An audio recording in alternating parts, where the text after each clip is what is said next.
Olá, eu sou o Rafael, estamos aqui no canal do Estudos Bíblicos Capital, da Igreja Batista Capital. Vamos dar continuidade ao nosso estudo da carta de Paulo aos Efésios. Você é nosso convidado para continuar prosseguindo com a gente no conhecimento da Palavra de Deus. Nós, como temos feito, vamos examinar um pequeno trecho das Escrituras e vamos buscar conhecimento da Palavra de Deus, buscar que esse conhecimento gere transformação no nosso coração e que nós possamos aplicar esse conhecimento e essa transformação através das nossas atitudes. Você é bem-vindo. Nós temos os dois primeiros vídeos já gravados, estão no nosso canal, você pode acessar, compartilhe os vídeos, deixe seu comentário, sua crítica, sua sugestão, entre em contato conosco se for da sua vontade. Hoje nós vamos examinar ainda o primeiro capítulo, vamos terminar o primeiro capítulo, na verdade, hoje, dos versículos 15 ao versículo 23. Vamos lá? Bom, queria fazer uma pergunta antes de nós examinarmos as Escrituras. Você ora pela sua igreja? Quando você se reúne com seus irmãos no culto dominical, no culto durante a semana, num pequeno grupo, na sua casa ou no seu tempo particular de oração, você se lembra de orar pela igreja? E quando você ora pela igreja, ora pelos seus irmãos que comunham, têm a comunhão com você, você ora por quê? Normalmente, irmãos, isso eu posso dizer por mim mesmo, nós oramos pedindo bênçãos para os irmãos, certo? A saúde para aquele que está doente, um emprego para aquele que está desempregado, dinheiro para aquele que está passando necessidade, alimento para aquele que passou por alguma dificuldade financeira. Em geral, nós pedimos uma bênção, que essa bênção se concretize na vida de um irmão. Mas hoje nós vamos ver nesse pequeno trecho como Paulo, sabedor da fé e do amor que os efésios tinham uns pelos outros, de como eles estavam vivendo aquela fé em Jesus Cristo de maneira tão amorosa, Paulo diz que ora por eles, ora pelos efésios, para que algumas coisas aconteçam. Nós sempre que oramos, buscamos a Deus, o nosso Pai, numa conversa sincera e franca, colocando diante de Deus as nossas aflições e os nossos pedidos. E nossa esperança é que, pela fé, Deus possa, de fato, agir na nossa vida e na vida daqueles pelo qual nós estamos intercedendo. E isso é o que Paulo vai falar. Ele diz que ora pelos efésios quando se lembra do amor e da fé daqueles irmãos. Mas pelo que Paulo ora? E é muito interessante porque a Bíblia tem muitas e muitas orações, desde Abraão, Isaac, Jacó, Moisés, Davi e tantos outros, chegando inclusive até Jesus e passando por Paulo. Nós vemos orações e orações de grandes homens de Deus que buscaram muita intimidade com Deus e muitas dessas orações foram respondidas. E nós devemos pegar essas orações desses grandes homens de Deus que viveram em outras épocas e imitá-la no sentido de entender por que aqueles homens oravam daquele jeito. E isso é o que nós vamos fazer hoje, tá bom? Vamos começar então entendendo que Paulo ora. E, na verdade, isso não é uma oração escrita, depois, mais para frente, no capítulo 3, nós teremos uma oração mesmo de Paulo, mas aqui ele diz pelos motivos dos quais ele orava por aquela igreja. Veja que Paulo, então, orava pela sua igreja, era uma igreja onde ele era o pastor, o fundador da igreja, né? O apóstolo que fundou a igreja de Éfeso, e ele tinha alguns motivos especiais de oração, e nós vamos examinar esses 3 motivos de oração de Paulo pela igreja de Éfeso. Tá bom? Vamos lá. Vamos começar então no versículo... no finzinho do versículo 16, Paulo diz assim: em minhas orações... E aí nós entramos no versículo 17. Primeiro motivo de oração. Peço que Deus, o Pai glorioso de nosso Senhor Jesus Cristo, lhes dê sabedoria espiritual e entendimento para que cresçam no conhecimento dele. Pois é, o primeiro motivo de oração de Paulo pelos Efésios é para que Deus dê aos Efésios um espírito de entendimento, um espírito de sabedoria. Paulo busca então, na fonte de toda a sabedoria, um espírito especial, uma capacitação especial, um dom especial na vida dos Efésios. Que dom é esse? é a sabedoria espiritual ou o espírito de sabedoria. Muitas vezes nós achamos que esse espírito de sabedoria, esse espírito de entendimento e de conhecimento é destinado a uma pequena parcela do corpo de Cristo. E Paulo não está ensinando isso aqui. Ele está pedindo, na verdade, que esse espírito de sabedoria seja derramado a toda a igreja, a toda a comunidade. E a ideia de que esse espírito de sabedoria invada a vida dos crentes é com um único objetivo: para que esses crentes possam conhecer melhor a pessoa do nosso Deus. Então, o primeiro motivo é que Paulo quer que os crentes de Éfeso cresçam no conhecimento de Deus. Será que nossas igrejas precisam do conhecimento de Deus?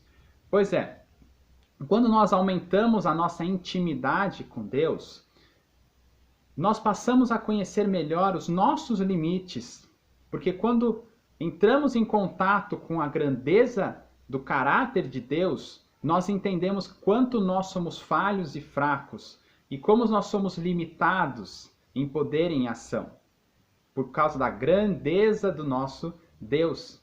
Nós precisamos aumentar a nossa intimidade do conhecimento de Deus, para que isso fique claro nas nossas vidas. Pedro, na segunda carta de Pedro, capítulo 3, versículo 18, diz: antes cresçam, portanto, no conhecimento e da graça do nosso Senhor Jesus Cristo. A ideia, então, é que nós possamos sempre crescer no conhecimento de Deus, para nós conhecermos cada vez melhor a vontade dele para nós e para a nossa igreja. Então esse é o primeiro motivo. Paulo quer que nós tenhamos espírito de sabedoria para que nós conheçamos melhor a pessoa de Deus. Ok? Vamos então para o segundo motivo de oração de Paulo aos Efésios. Está no versículo 18, que ele diz assim: oro para que o seu coração seja iluminado, a fim de que compreendam a esperança concedida àqueles que ele chamou e a rica e gloriosa herança que ele deu a seu povo santo. O segundo motivo de oração de Paulo aos Efésios é que nós cresçamos, na verdade é que eles cresçam na esperança, no conhecimento da esperança concedida a eles. Numa outra versão, Paulo diz que, a tradução, diz que sejam abertos os olhos para que vejam, os olhos do coração, para que os olhos do coração sejam abertos. Essa tradução traz para que seja o coração iluminado, para que conheçam a esperança concedida. O fato é que, quando alguém se converte a Jesus Cristo, aos caminhos de Deus através de Jesus Cristo, essa pessoa ela muda de paradigma. Ou seja, ela vivia olhando para certas circunstâncias de uma maneira. Mas quando ela muda de vida e passa agora a ser uma seguidora de Jesus Cristo, é necessário que essa transformação interior produza uma nova vida, novos hábitos, novas atitudes. Para que isso aconteça, é necessário que algo espiritual aconteça nas nossas vidas. E aqui Paulo usa então essa metáfora para que o seu coração seja iluminado, ou para que abram os olhos do seu coração, para que nós conheçamos essa nova esperança. Muitas vezes o crente, na verdade uma pessoa se converte, se torna um crente em Jesus Cristo, e ela não muda seu modo de viver. Muitas vezes ela não muda o seu modo de viver porque ela ainda não ajustou a sua vida a essa nova esperança. Deixa eu tentar me fazer mais claro.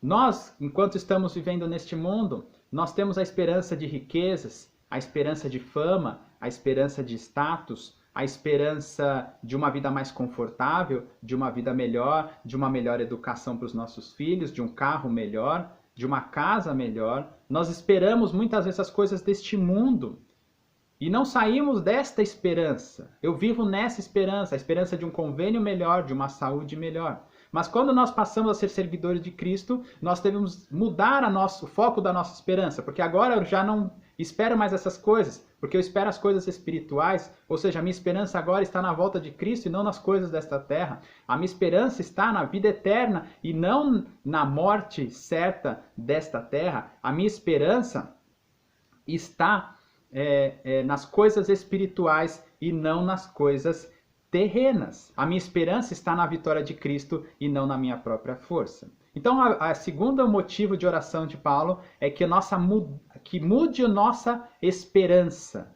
para que nós entendamos essa nova esperança e possamos viver de acordo com essa nova esperança.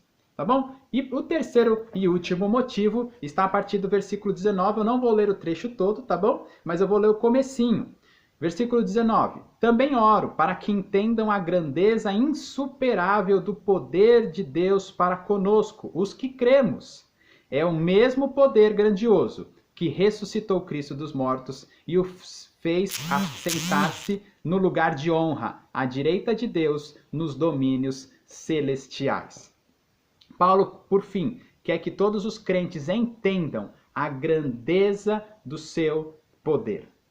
Porque quando entendemos a grandeza do poder, entendemos que esse poder agora habita em mim através do Espírito Santo. E mais do que isso, que o poder de Deus foi quem ressurgiu Jesus dentre os mortos. Que esse poder de Deus foi quem exaltou Jesus à direita do Pai e mantém-o como autoridade e como um nome superior a todos os nomes da terra que já existiram e que ainda vão existir. E por fim, que esse poder de Deus é o poder que fez Jesus se tornar a autoridade absoluta sobre a igreja. E que deu Jesus para a igreja. E que fez Jesus o cabeça da igreja. Pois é, Deus é poderoso. Irmãos, Deus é poderoso. E a igreja precisa entender isso, que Deus é poderoso. Paulo quer que a igreja dos Efésios entenda que Deus é poderoso. E que esse poder de Deus continua em ação. Esteve em ação na ressurreição de Cristo, esteve em ação na exaltação de Cristo, mas continua em ação no meio da igreja de Cristo, do qual Cristo é o cabeça. E aqui que nós entendemos então que Paulo começa a falar bastante sobre a igreja nessa carta destinada aos Efésios. Nós precisamos entender e crer que Deus é poderoso nas nossas vidas e nas nossas igrejas hoje. A questão é que hoje, nos dias de hoje, o entendimento sobre o poder de Deus reside apenas que Deus cura e que Deus faz milagres. E que Deus produz uma exaltação no meio do povo e prosperidade do povo. Esse não é o único poder de Deus na igreja. Esse também é o poder de Deus na igreja. Mas nós precisamos entender que o poder de Deus na igreja age desde que Jesus ressuscitou dos mortos. E é o poder de Deus que mantém a igreja de Jesus Cristo até os dias de hoje. É o poder de Deus que produz conversão no meio da igreja. É o poder de Deus que faz com que um homem, um simples rapaz, se converta a Cristo e de repente entenda um chamado para ser um missionário e faça-o abandonar todas as coisas para viajar para um outro canto da terra. É o poder de Deus que faz com que um homem, uma mulher, vá para um seminário para estudar mais, para poder pregar a palavra de Deus. É o poder de Deus que capacita homens e mulheres a servir como diáconos, como músicos, como professores de escola dominical, como professores de crianças no meio da igreja. É o poder de Deus em ação o tempo todo, produzindo curas, milagres e pessoas comprometidas com a sua igreja. Paulo, portanto, ora pelos Efésios, pedindo 3 coisas. Primeiro, que os Efésios conheçam a pessoa de Deus. Ora para que os Efésios conheçam o plano de Deus através da nova esperança dada aos crentes. E, por fim, Paulo ora para que os Efésios entendam a esperança, o poder de Deus em ação no nosso meio. Vamos orar? Senhor Deus, eu peço agora pela minha igreja, pela Igreja Batista Capital, mas também por toda a Igreja de Cristo, que nós possamos crescer no conhecimento da pessoa de Deus, que nós possamos crescer no entendimento do plano de Deus para nós, através de uma nova esperança concedida a nós. E eu peço também, Senhor, que a tua igreja possa crescer no conhecimento e no entendimento do poder, do teu poder em ação nas nossas vidas, nas nossas comunidades, nas nossas famílias, Senhor. Nos ajuda, Senhor, a crescer na graça e no conhecimento do nosso Senhor Jesus Cristo. Amém. Irmãos, até lá. Lembre-se de orar pela sua igreja, tá bom? Nos vemos no próximo vídeo.